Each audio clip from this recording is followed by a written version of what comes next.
Hi guys, James at Rampant Lion Reviews again for you today with another beer review. For this one we are going to head back to Greenland and we're going to do the second of the three beers that I got from Qajaq Brewery in Narsaaq in the south of the country. So for this review we are going to go to the light end of the spectrum and we're having a taste of their Kölsch, which is of course a style of beer originating from Köln in Germany. This one, like the Dunkel, comes in at 5% ABV, and if this one is anything or anywhere near as authentic as the Dunkel was, I think we are in for a little bit of a treat today. I haven't actually reviewed all that many Kölsches for you here on the channel, but if you've watched the channel before you will know that I'm a huge fan of the German traditional styles of beer. So this is a style that I do want to explore a little bit more, and as I said with the Dunkel, it's pretty random to find a kind of German style brewery, if you like, in Greenland of all places. So very curious to see how this one turns out, and hopefully you guys enjoy my take on this beer as well. So anyway, as is usual with my reviews then, I'll tell you a little bit about the brewery before we taste the beer. If you want to get straight to the tasting, just fast forward. All the usual links are in the description below. That's the brewery website, the link to my other reviews that I've done from Qajaq Brewery before. You will see one more fairly soon, and hopefully beyond that we can add some more later on. There's all the usual social media down there as well. If you want to see more beer reviews, do please consider subscribing to the channel. The whole channel has a geography based tagging system, so you can go into the homepage and search for beer based on country, city, state, county, prefecture, whatever it is you're interested in. Do check out the playlists of beers from different countries. There is one there for all the Greenlandic beers that I've reviewed for you. That will be added to whenever I get the opportunity, and as always, please do get in touch and let me know some of the other beers and breweries that you guys would like to see me review. It's always great to hear from you guys that are watching the videos, and the support that you show the channel is hugely appreciated. In particular, if you are watching from Greenland, do give me some other Greenlandic beer recommendations. I know there's 4 or 5 different craft breweries up there now, so to get some recommendations and brewery names and stuff from you guys would be absolutely awesome, and hopefully I can make it up to Greenland. Greenland has been on my list along with the Faroe Islands for a little while. I've already been to Iceland up that way, but those are 2 other countries are most definitely on the list, and it's always cool to try the local beers, as they say. But yeah, on to my brewery notes then to tell you a little bit about Qajaq Brewery. So as I mentioned earlier, Qajaq Brewery are based in Narsaaq in southern Greenland, and you can find that just in the Tunaliarfik Fjord, which has and the town itself has a population of around 1,500 people, which makes it the 9th largest town in Greenland, and I'm sure the population of Greenland is somewhere in the region of 60,000 people, even though it's the biggest island in the world. Most of it is just covered by tundra and mountains and things like that. But the name of this town comes from the local Kalaallisut language, which means plain, and this just basically refers to the fact that the town sits on a sort of plain meadow, if you like, with all the mountains around it. So this company was founded back in 2015, and it's owned by Kati and Frederick Nielsen. One of them is Greenlandic, one of them is Icelandic, and they also own the local hotel in the town. But the local brewery was struggling and it was going to close down, so Frederick decided that he would buy it and revive it. The previous brewery was called the Greenland Brewhouse, and it was founded back in December of 2004, and they pioneered the idea of using water from icebergs to brew their beers, and they were in existence until about 2008 when they filed for bankruptcy, and then of course Kati and Frederick brought the company over and made it what it is today. But much of the beer in Greenland before these guys came along was Tuborg and Carlsberg from Denmark, so it was just basically kind of cheap imported lagers basically. And so the Qajaq Brewery, along with the other craft breweries up there, have really had to be patient and help kind of implant a drinking culture and grow a craft beer culture in the country as well. But they seem to be doing pretty well, and their beers of course are now being exported over to Denmark, and then my friend Alan is bringing them over to me here in Sweden. But the current head brewer they have is Isak Milosavljevic. He's from the US. They've also got a German assistant brewer there, which maybe explains why some of these German beers are so authentic that they're doing, but they produce all of their beers using glacier water. There's a good video online where the brewery appeared on an episode of A Brit Abroad, and you could see them going out on the boat and actually fishing for specific types of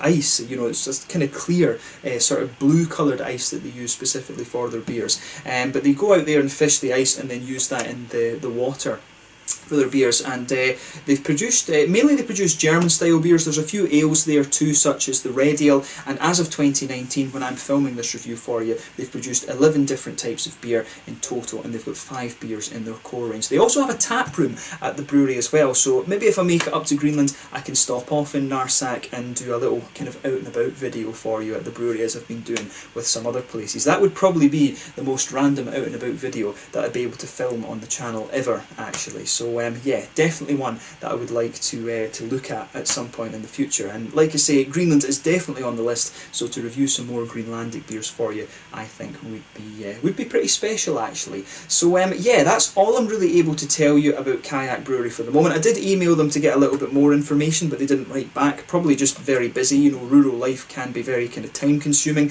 But you know, a nice brewery this one, and definitely cool to be able to review a Greenlandic beer for you here on the channel. So a huge thank you once again to my friend Alan, who lives in Copenhagen and brought this beer over for me, and kudos to Kiosk as well for actually getting something this random into their shop. But yeah, if you want to learn more about the brewery, check out the brewery website in the description below. You can follow them on Facebook and Instagram, and of course you can check out the Rate Beer and Untappd pages to see all the different things that they do. So yeah, let's get on and actually have a taste of this beer then. I'll just let you have a little look at the artwork before we open up. There you can see the narwhals, which is really cool. They do seem to have, on all of their labels, they seem to have local Greenlandic animals and things like that on there. So I think that's, you know, it's just a way to promote that this beer is from Greenland, and I do wonder if maybe they're going to scale up a little bit and make their exports go a little bit further than Denmark. But it says on the side here, for independent Greenlanders, brewed with ancient glacial water from the Great Ice Cap, Qajaq beer strives to produce a Greenlandic product of utmost quality and authenticity. Qajaq beer is locally produced, which eliminates the import of outside corporate products that drain the island's domestic economy. Local support for this brewery is essential for the success of the Greenlandic Company, and we want to thank the people of all nations who choose to support local brands and products. As always, we ask you to drink responsibly and be merry. And this one has another Greenlandic phrase on it, so I think I told you a lie with the dunkel. If I can pronounce this right, Uaguli Naminik, if I'm pronouncing that right. Gives you that little thing down there. So yeah, kind of quite cool this actually, to be able to review a Greenlandic beer for you here on the channel, as I said, and to find a German style brewery up there when I'm a huge fan of German beers is pretty cool too. There you can see just a plain gold bottle cap on this one. So without further ado, let's get it out and we will get on with the tasting then. So yeah, a few things about Greenland. You know, obviously a very, very rural country. For those of you that don't know, it's essentially an independent country. I think basically you could say it's an autonomous region, but it's still kind of part of the Kingdom of Denmark. I believe the Danish royal family are still the heads of state of Greenland. And there has been talk of Greenland getting independence and things recently, but how far down the line that is, I'm not sure. The Greenlandic language is quite different from the other Nordic languages. Of course, Finnish is completely different. Swedish, Danish, Norwegian are all kind of similar, but there are some Danish roots to Greenlandic from what I gather. But they do have a lot of local languages. The ethnic Greenlanders, if you can call them that, are kind of are basically ethnically related to the Inuits of northern Canada and things like that. So lots of different tribes up there from what I gather. But yeah, I don't think I've ever actually met someone who could be described as a native Greenlander. But obviously, you do have white Europeans up there who have come from Denmark at different points in history. So yeah, an interesting country that. And like I said, I do hope that I can go up and visit it at some point. That would be awesome to go and see Greenland, because it's one of these kind of unknown places. But yeah, as you can see, and as you would expect from a Kölsch beer, this one has poured a lovely kind of bright yellow colour. Most of the Kölsches I've come across before, though, have actually been more kind of golden in colour, but this one looks as if it's kind of unfiltered and things. There are a few little particles just floating around in this one. You could see there was about a quarter finger of a frothy white head there. That's just faded away to be a very thin foamy layer. If I put my fingers behind the glass, you can see just how bright and yellow this beer is, but you can see there is a degree of haze to this one, but it's got a little bit of transparency to it. To be honest, in terms of appearance, if I was looking at this without knowing better, I would probably guess that this one was a Helles rather than a Kölsch style beer. So yeah, interesting that. So yeah, let's take a little look at the aroma then and see how we go on. There's one or two big bubbles sticking towards the side of the glass, but you can see a few little ones just heading up towards the bottom of that head there. So let's take a look at this aroma and see how we get on. Oh, straight away with this one then. It comes across very similar to a Helles, to be honest with you. But I mean, the Kölsch style and the Helles style are not a million miles away from each other. If I remember right, that the Kölsch is kind of, it's a bit like a Pilsner, but a little bit less crisp and more kind of ale and bready-like, if that makes sense. So, yeah, I mean, straight away with this beer, you're getting that lovely white bready kind of smoothness out of this one. It's got a little bit, I don't know if there's a little touch of wheatiness to this one, to be honest with you. It does have that slightly thicker kind of almost wheaty quality to it. There's a little bit of a little bit of a kind of bready and biscuity quality to this one. So yeah, the malt base, like the Dunkel was, is fairly straight up, but a Kölsch beer is nowhere near as complex as some of the other German styles that you're going to get. The Alp beer, of course, is more complex, but you don't ever tell a person from Köln that. There's a big rivalry between the Alp beers and the Kölsches in Dusseldorf and Köln, of course. But yeah, it definitely, this one, it's nowhere near as complex as you're going to get from like a Dunkel or a Doppelbock or a Schwarzbier or anything like that. This beer really is very straight up, white bready, a little bit of a biscuity note in there. And yeah, a little bit of a kind of slightly thicker, wheaty kind of thing going on. In terms of the hops, you've got a lovely kind of white bread, not white bready, I've just said that. You've got a lovely kind of German kind of noble quality coming out of this one. Some nice bright floral characteristics to the beer. And a little bit of a kind of lighter grassiness. I would say it's definitely, you know, either Hallertau or Tettnanger that's in this one. It comes across as quite bright. It could even be Czech Sats, to be honest with you, because the Czech Sats is a little bit stronger in its floral character from what I remember compared to the German Hallertau or the Tettnanger and things. So I wouldn't be surprised, but if it's a German style of beer, I would guess that it's most likely to be German hops. But yeah, a lovely kind of quite bright floral character to this one. A little bit of a lighter kind of grassy note in there as well, and you can pick up just a little bit of that slightly sweet, smooth earthiness out of the beer too. In terms of the fruity notes then, you've got a little bit of a kind of citricy note. You've got some apple and maybe more peary esters, to be honest with you, as well. But a little bit of a slightly lemony, citricy character to the beer. A little touch of a, yeah, a little touch of a kind of appley, peary sort of thing, and some lemony citric notes, like I was saying. So yeah, in terms of the aroma, this one, compared to what I remember from the Frühkölsch, for example, this one comes across as being a little bit more Helles-like. So I'm curious as to how that would kind of turn out. Actually, I mean, it's interesting. As I say, I've not had too many Kölsches, but I do remember them being not quite as hazy as this. I remember this is more kind of along the lines of what you would expect from a Helles in terms of its colour. But we'll give it a taste and we'll see how we get on with this one. So curious to see how this turns out. So this one is the Kölsch, coming in at 5% ABV from Qajaq Brewery in Narsaaq in southern Greenland. Once again, a huge thank you to Alan for bringing this one over to me. Let's get stuck in. Sláinte, skål.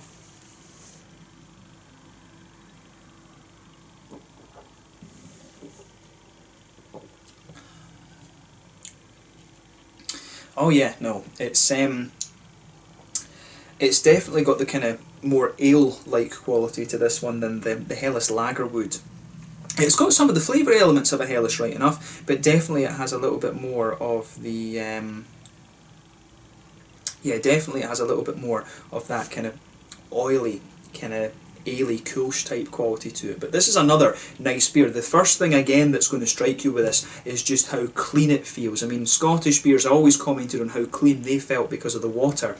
The Icelandic beers and some of the things from North Sweden and Norway as well are very much like that too. You'll feel the cleanliness of this beer straight away, and like the Dunkel, a lot of the flavour comes out in the aftertaste because you can, you know, the first thing that your mouth is going to be hit with is just how clean this beer is. But it's awesome. This is a really nice example of the Kölsch, albeit it does have a few elements of Helles in it for me.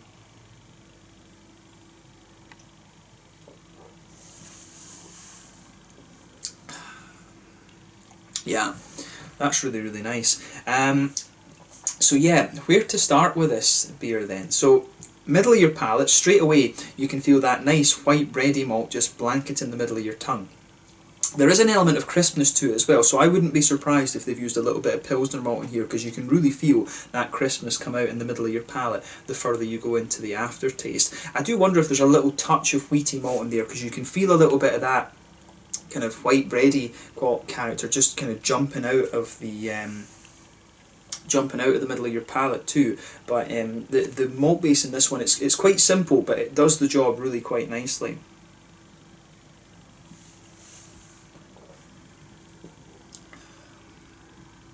But yeah,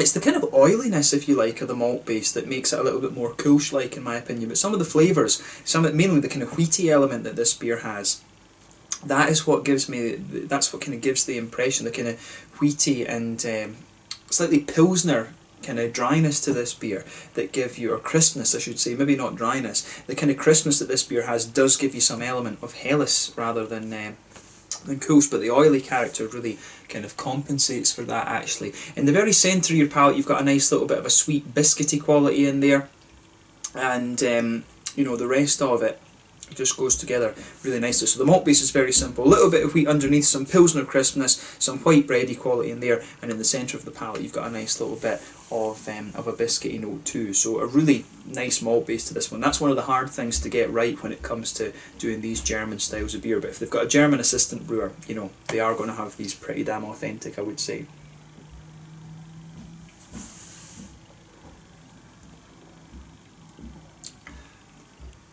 So yeah, in terms of the hoppy side of the beer then, again it's kind of what you'd expect. In the back corners of the palate you've got a nice little bit of that earthiness there, and it does start to become sweeter the further you go into the aftertaste. But in the front and the back corners of the palate then you've got a little bit of that sweetness. As you move further forward along the front sides of the tongue, it gets a little bit more floral and aromatic. It's quite bright actually in terms of its floral character. Then round the very front curve of the palate it's just that little bit lighter and grassy, and I would say in terms of the green side of the hops it definitely leans more towards that kind of floral side of things. So I think this beer, in fairness, I think it is actually pretty damn fresh. I'm drinking this one fairly fresh, which is always good for these lager beers.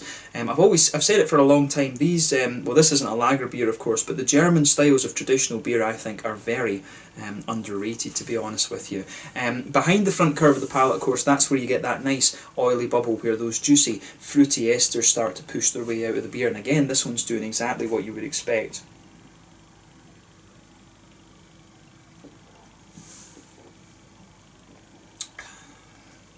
So yeah, mainly behind the front curve of your tongue, it starts off as a slightly lemony, kind of citricy quality, but the further you go into the aftertaste, it evolves to be a little bit more peary and a little bit more appley and things like that. But I really like how this beer, it's the things that linger into the aftertaste. There's a little bit of the crispness from the Pilsner malt, which I suspect is in here, some of the citricy notes on the front of the tongue too, and a little bit of the floral aromaticity. But overall, it's a really nice... it really is a very nice kind of take on the Kölsch, if you like. It does have a few elements of Helles to it in my opinion, but as I say, the Kölsch is a style of beer that I do need to get a little bit more familiar with, and I'll definitely be doing that over the next kind of couple of years. Oddly enough, the Kölsch style of beer is quite popular amongst the little G-Biru breweries over in Japan, along with the alt beer. And the Japanese really love their lagers actually, so maybe I can review a few of the Japanese Kölsches for you during my time over there at Christmas. But yeah, this is a really nice take on the Kölsch style, so thumbs up to Qajaq Brewery for this one once again. This has been a really nice beer to review, and it shows you as well they can do the light end of the spectrum pretty damn well. In terms of the mouthfeel then, I would describe this beer as being fairly light-bodied, at the top end of light-bodied, though carbonation really does have a good little bit of crispness to it, and the beer again comes across as very clean and wet. You can really taste the quality of the water in this one. It does take a little bit of time for your mouth just to get used to that and focus on the flavours a little bit more.